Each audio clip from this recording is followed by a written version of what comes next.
नमस्कार मंडळी, विभूती दर्शनमध्ये तुमचे सर्वांचे खूप खूप स्वागत आहे। शिवभक्त वर्षभर ज्या दिवसाची वाट बघत असतात तो दिवस म्हणजे महाशिवरात्रीचा। माघ महिन्यातील कृष्ण पक्षातील चतुर्दशी तिथी म्हणजे महाशिवरात्रीचा दिवस असतो आणि यावर्षी महाशिवरात्री ही 8 मार्चला आलेली आहे। त्याआधी म्हणजेच 7 तारखेला भागवत एकादशी आहे।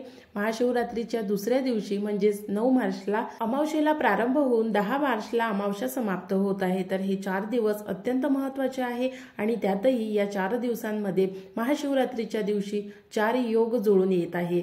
हे 4 योग काही विशेष राशींना खूप फलदायी आहे। मागच्या व्हिडिओमध्ये आपण याविषयीची चर्चा केलीच होती।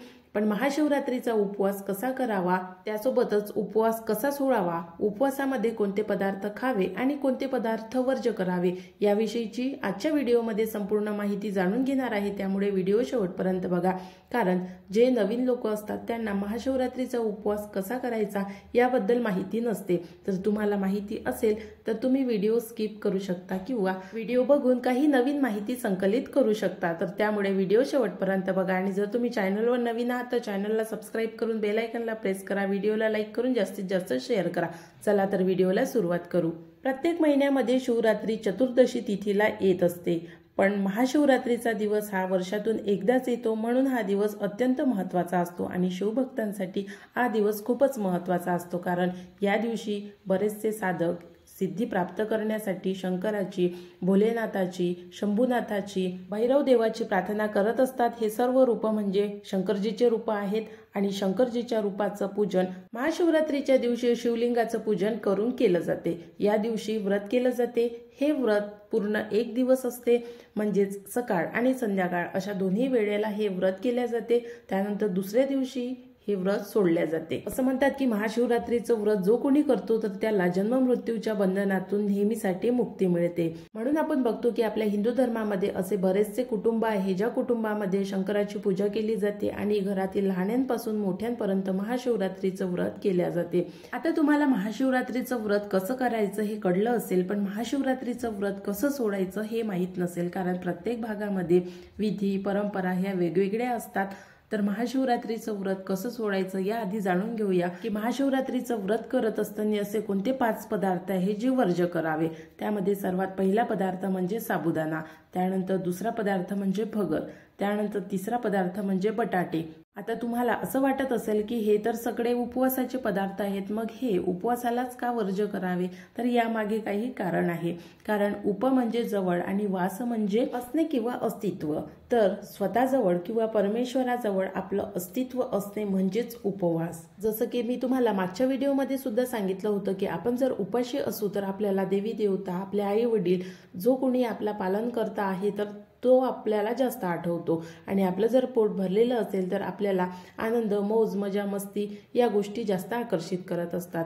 तर मग म्हणून या गोष्टीसाठी महाशिवरात्रीचा उपवास करावा का? तर नाही, आपली पूर्ण श्रद्धा आहे, यासाठी आपण भोलेनाथाचं नाव घेऊन हा उपवास करत असतो। म्हणून महाशिवरात्रीचा उपवास हा आपण पूर्ण श्रद्धेने करत असतो। पण उपवास का करावा? तर याचं जर शास्त्रीय कारण बघितलं तर आपल्या शरीरामध्ये अन्नातून आपल्याला उष्णता मिळत असते, तर आपल्या शरीरामध्ये उष्णता अति जास्त होऊ नये त्यासाठी उपवास करणे प्रत्येकाला आवश्यक असते। मग हा उपवास कोणी करतो किंवा कोणी नाही करत, तर प्रत्येकाने 1 दिवस तरी उपवास नक्की करावा।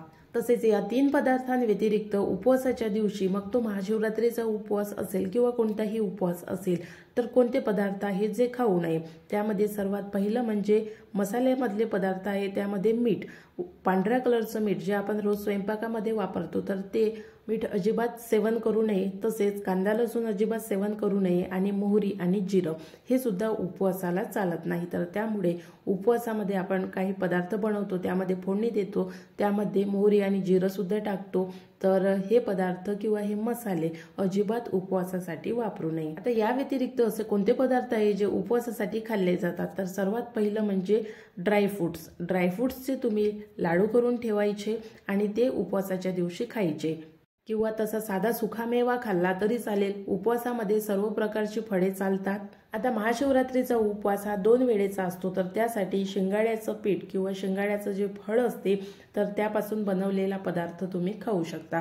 कारण शिंगाड्याचं पीठ हे फळापासून बनलेलं असते, म्हणून ह्या पिठापासून बनलेला पदार्थ महाशिवरात्रीच्या दिवशी किंवा कोणत्याही उपवासाला चालतो। पण तो पदार्थ कसा करावा, त्यामध्ये मीठ नसावं, त्यामध्ये मोहरी नसावी, त्यामध्ये जिरं नसावं किंवा त्यामध्ये मिरच्या वगैरे नसाव्यात। तर अशा प्रकारचा पदार्थ बनवून तुम्ही हा पदार्थ खाऊ शकता। आता कोणाला प्रश्न असेल की उपवासाला मीठ चालत नाही, हे सर्वांना माहित आहे, पण उपवासाला मिरची चालते का? तर उपवासाला मिरची चालते। जर तुम्हाला वाटत असेल तर तुम्ही मिरचीचं सेवन करू शकता। तर अशा प्रकारे काही पदार्थ आहे जे उपवासाच्या दिवशी आपण आवर्जून वर्ज्य करावे, कारण आपण उपवास करतो तर उपवास हा पूर्णपणे उपाशी राहूनच केला पाहिजे। आपण मोठमोठ्या साधू संतांनाही बघतो की ते फक्त फ्रूट्स खातात किंवा ज्यूस पितात आणि अशा पद्धतीने उपवास करतात, पण आपण सामान्य लोक जे आहेत तर ते उपवासासाठी बरेचसे पदार्थ निघालेले आहे। पराठे निघाले आहे, इडल्या निघाले आहे, वडे निघाले आहे, उत्तप्पे निघाले आणि हे सर्व पोट भरणारे पदार्थ आपण उपवासाच्या दिवशी खातो, तर आपला उपवास हा होत नाही। म्हणून उपवासाच्या दिवशी पूर्ण उपवासच केला पाहिजे। आता आपला उपवास झाला, मग हा उपवास सोडायचा कसा आणि कधी सोडायचा? तर उपवास हा आपल्याला 8 मार्चला उपवास केला आणि 9 मार्चला उपवास सोडायचा आहे।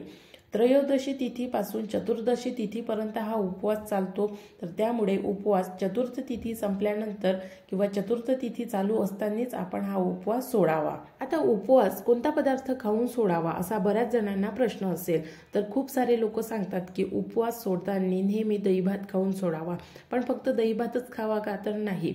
उपवास करते वेळी आपण काही पदार्थ वर्ज्य केले आहे, तर त्यासाठी आपल्या शरीराला अन्नाची गरज आहे, कॅलरीजची गरज आहे, तर त्यामुळे आपण देवपूजा केल्यानंतर देवाला जो नैवेद्य दाखवतो तोच नैवेद्य आपण खावा।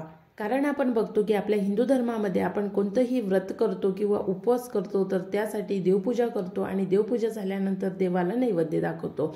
तर आपल्या हिंदू धर्मामध्ये सर्वात सात्विक नैवेद्य म्हणजे पुरणपोळीचा नैवेद्य असतो, म्हणून देवाला पुरणपोळीचा नैवेद्य करतो आणि तोच नैवेद्य किंवा उपवास सोडते वेळी ते जे पदार्थ असतात ते आपण खात असतो। म्हणून महाशिवरात्रीच्या दुसऱ्या दिवशीच म्हणजे ज्या दिवशी आपल्याला उपवास सोडायचा आहे तर सात्विक पदार्थ बनवून त्या पदार्थाचा देवाला नैवेद्य दाखवावा आणि तेच पदार्थ आपण सुद्धा खावे। आता महाशिवरात्रीचा उपवास आपण ज्यावेळी सोडतो त्याआधी आपल्याला एक काम करणे अत्यंत आवश्यक आहे। ते काम कोणतं? तर आपल्याला ज्या दिवशी आपण उपवास करतो त्या दिवशी पण देवपूजा करतो आणि देवपूजा म्हणजेच शिवलिंगाचे पूजन या दिवशी आपल्याला करायचे आहे। तसे तर आपण आपल्या घरामध्ये देवपूजा करतोच, पण आपल्याला महाशिवरात्रीच्या दिवशी शिवलिंगाचे पूजन करायचे आहे। या दिवशी बरेचसे भक्त आपल्या घरी राहून पूजन करतात, पण जास्तीत जास्त लोक मंदिरामध्ये जाऊन शिवलिंगाचे पूजन करतात आणि प्रत्येकाने मंदिरामध्ये एक दिवशी तरी जावे। महाशिवरात्रीच्या दिवशी गेलं तर अतिशय उत्तम आणि दुसऱ्या दिवशी तुमच्या चॅनल जाणं होत नसेल तर गेलं नाही तरी चालेल, पण महाशिवरात्रीच्या दिवशी आपल्या घराजवळच्या एखाद्या मंदिरात अवश्य जावं आणि शिवलिंगाचे दर्शन करूनच आपण उपवास करावा। जर आपण आपल्या घरीच पूजा विधी केली असेल तर त्याचे पूजन करून उपवास सोडला तरी चालेल। तर अशा पद्धतीने महाशिवरात्रीचा उपवास पूर्ण करायचा आहे। जर तुम्हाला आणखी काही प्रश्न असेल तर नक्कीच कमेंट्स करून सांगा, तुमच्या सर्व प्रश्नांची मी उत्तरे नक्की देईल आणि व्हिडिओ कसा वाटला ते सुद्धा कमेंट्स करून सांगा। नवीन व्हिडिओमध्ये नवीन माहितीसोबत लवकरच भेटू। जर चॅनलला सबस्क्राईब केलं नसेल तर चॅनलला सबस्क्राईब करा, बेल आयकॉनला प्रेस करा आणि व्हिडिओ जास्तीत जास्त लोकांपर्यंत शेअर करा। पुढला व्हिडिओ लवकरच येणार आहे। महाशिवरात्रीच्या दिवशी व्रताचे नियम काय आहेत, कारण आपण व्रत करतो। महाशिवरात्रीचं व्रत खूप महान आणि अतिशय शक्तिशाली समजलं जाते, तसेच कठीण सुद्धा समजलं जाते, पण या महाशिवरात्रीच्या व्रताच्या दिवशी आपल्याला हे व्रत अगदी सोप्या पद्धतीने आणि सोपे नियम पाळून करायचं आहे। तर ते नियम कोणते आहेत हे नियम जाणून घेण्यासाठी नक्कीच चॅनलला सबस्क्राईब करून ठेवा आणि महाशिवरात्रीची संपूर्ण माहिती जाणून घेण्यासाठी व्हिडिओ बघत चला।